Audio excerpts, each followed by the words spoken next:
Hello बच्चों, तो आज के इस वीडियो लेक्चर में हम लोग vector products of two vectors के बारे में पढ़ेंगे। उम्मीद है कि आपने हमारे प्रीवियस वीडियो को देखा होगा। अगर नहीं देखे तो ज़रूर देख लें। चलिए स्टार्ट करते हैं। Vector product multiplication of vectors, नहीं they are two types of vector multiplication. ठीक है, दो टाइप्स के वेक्टर मल्टीप्लिकेशन होते हैं। पहला स्केलर प्रोडक्ट, दूसरा होता है जिसे हम लोग डॉट प्रोडक्ट भी बोलते हैं, और दूसरा होता है वेक्टर प्रोडक्ट जिसे हम लोग क्रॉस प्रोडक्ट भी बोलते हैं। ठीक है, स्केलर प्रोडक्ट के बारे में हमने प्रीवियस वीडियोस में पढ़ा रखा है, अगर नहीं देखा तो ज़रूर देख लें।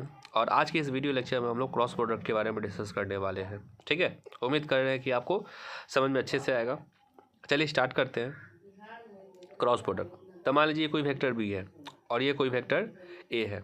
ठीक है, और इसके बीच का एंगल थीटा है, तो ए क्रॉस बी हमारा क्या हो जाएगा, ए मॉड बी साइन थीटा। और ये एन कैप है जो हमारे वेक्टर ए और वेक्टर बी के क्रॉस प्रोडक्ट के डायरेक्शन को रिप्रेजेंट करेगा। ठीक है, और ख़ास बात बच्चों, ए क्रॉस बी जो है वेक्टर ए और वेक्टर बी दोनों पर परपेंडिकुलर होगा। मतलब जिस प्लेन में वेक्टर ए है और जिस प्लेन में वेक्टर बी है, तो वेक्टर ए क्रॉस बी जो होगा वह दोनों पे परपेंडिकुलर होगा, है ना। एन कैप हमारे यहाँ डायरेक्शन को रिप्रेजेंट करता है। चलिए आगे बढ़ते हैं, देख लेते हैं। ये क्रॉस जो है, क्रॉस साइन, उसको क्रॉस प्रोडक्ट बोलते हैं। ठीक है, ये हमारा theta angle between two vectors A and B, है ना। एंड ये जो एन कैप है ना, एन कैप हमारा यूनिट वेक्टर है। ठीक है, जो डायरेक्शन को रिप्रेजेंट करता है। चलिए स्टार्ट करते हैं।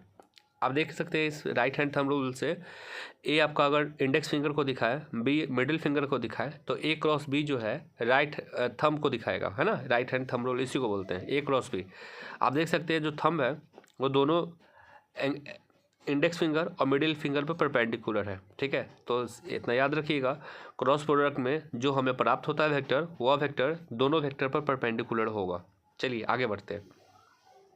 आप इस फिगर में भी अच्छे से देख सकते हैं, ए क्रॉस बी या B cross A. A cross B अगर बोला जाए तो ऊपर की तरफ होगा, और अगर बी क्रॉस ए बोला जाएगा तो राइट हैंड थंब रूल से आप देखिएगा कि नीचे की ओर आएगा, है ना। तो ये इसमें इंपॉर्टेंट होता है कि ए क्रॉस बी है या बी क्रॉस ए है। मतलब आप इतना भी समझ सकते हैं, ए क्रॉस बी बराबर नहीं होगा बी क्रॉस ए, क्योंकि ए क्रॉस बी अपवर्ड होगा तो बी क्रॉस ए डाउनवर्ड होगा।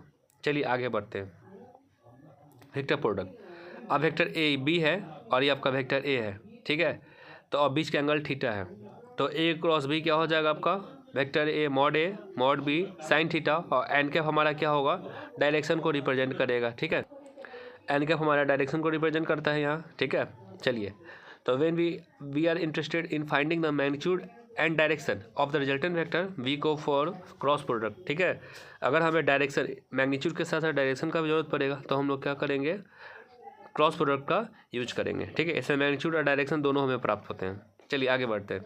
Magnitude of resultant vector is given by mod A cross B equal to A B sine theta. ठीक है, तो डायरेक्शन ऑफ रिजल्टेंट वेक्टर आप यहाँ देखिए, A cross B A B sine theta हमारा क्या है, मैग्नीट्यूड है, और एन कैप हमारा यूनिट वेक्टर है जो डायरेक्शन देता है।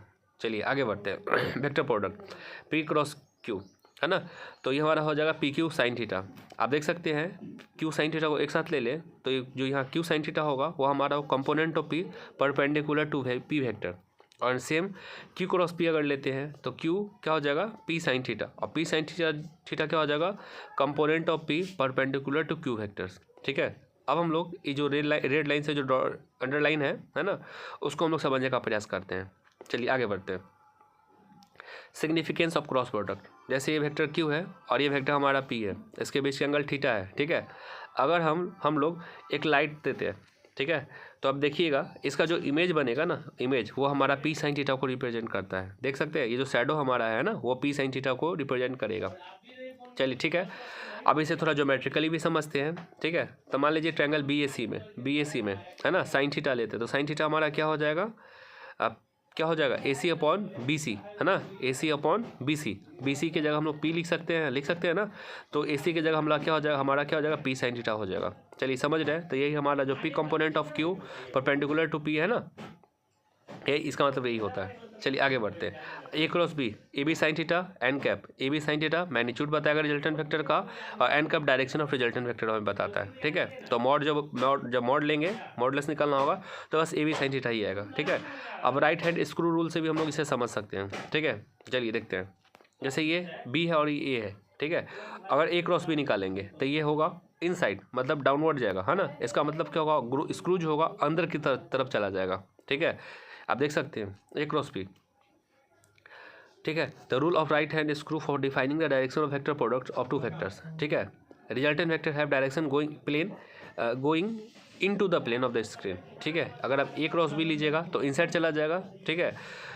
और यही अगर बी क्रॉस ए लेते हैं, ठीक है, बी क्रॉस ए, तो इस केस में क्या होगा, ये स्क्रू आउटसाइड निकल जाएगा, ठीक है। तो हमारा यही है, resultant vector have direction coming out of the plane of screen. चलिए कैरेक्टरिस्टिक्स ऑफ क्रॉस प्रोडक्ट के बारे में देखते हैं। पहला, वेक्टर प्रोडक्ट, जो हमें जो प्रोडक्ट मिलेगा वो वेक्टर होगा, ठीक है। ए क्रॉस बी से जो हमें प्रोडक्ट मिलता है वो क्या होगा, वेक्टर होगा, उसमें मैग्नीट्यूड और डायरेक्शन दोनों होता है।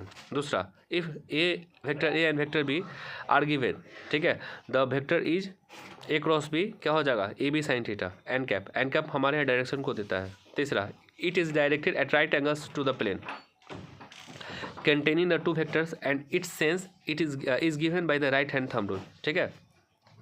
चौथा, if two vectors are parallel to each other magnitude of the vector product is zero, ठीक है। अगर दोनों पैरेलल होगा तो बीच का एंगल थीटा होगा, A B sine theta, sine जब जी थीटा जीरो होगा तो प्रोडक्ट हमारा क्या, उसका मैग्नीट्यूड क्या हो जाएगा, वेक्टर प्रोडक्ट का जीरो ही मिलेगा। पाँचवा, it does not obey the commutative law of multiplication, यह कम्यूटेटिव लॉ को फॉलो नहीं करता है। हमने प्रीवियस वीडियो में कम्यूटेटिव लॉ के बारे में बताया है, अगर आपने नहीं देखा तो जरूर देख लें। छठा, the magnitude of self cross product of vector से जीरो, मतलब किसी वेक्टर को उसी वेक्टर से मल्टीप्लाई करते हैं तो क्या हमें मिलेगा, जीरो मिलेगा, तो हमें जीरो मिल जाएगा। चलिए अब सातवां इंपॉर्टेंट बात देखिए, अगर किसी वेक्टर को उसी वेक्टर के साथ मल्टीप्लाई करें तो हमें जीरो मिलता है। जैसे आई क्रॉस आई करे तो जीरो, जे क्रॉस जे करे तो जीरो, के क्रॉस के करे तो जीरो मिल जाएगा, मल्टीप्लाई, है ना। आठवां, अगर आई क्रॉस जे करते हैं मल्टीप्लाई तो दोनों पर परपेंडिकुलर वेक्टर, मतलब कि के वेक्टर हमें मिल जाएगा। और अगर इसी का उल्टा करेंगे तो क्या हमें मिल जाएगा, माइनस के, मतलब आई क्रॉस जे के होता है और जे क्रॉस आई करेंगे तो माइनस के मिलेगा, ठीक है। सेम जे क्रॉस के करेंगे तो आई मिलेगा और के क्रॉस जे करेंगे तो माइनस जे मिलेगा, ठीक है। के क्रॉस जे करेंगे तो माइनस आई मिलेगा, ठीक है। और सेम आगे के क्रॉस आई तो जे मिलेगा और आई क्रॉस के करेंगे तो माइनस जे मिलेगा, ठीक है। बहुत इंपॉर्टेंट है, ये जरूर याद रखिएगा, इससे क्वेश्चन एग्जाम में पूछे ही जाते हैं बच्चों, ठीक है। इसे अपने कॉपी पर जरूर राइट डाउन कर लीजिएगा। चलिए तो अब हम कुछ MCQ को देखते हैं। कह रहा है कि if two vectors are parallel to each other तो उसका मॉडल्स क्या होगा, जीरो होगा, सिंपल सा। ऑप्शन नंबर ए ही हमें सही लग रहा है, क्योंकि जब पैरेलल होगा तो बीच का एंगल जीरो होगा और एंगल जीरो होगा तो साइन थीटा जीरो मतलब जीरो।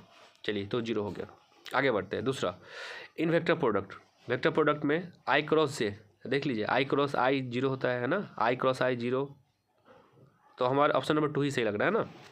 चलिए, cross product of J cross I का क्या हो जाता है, हमें मिलेगा ये माइनस आई, है ना, माइनस के देखिए इसके आंसर सी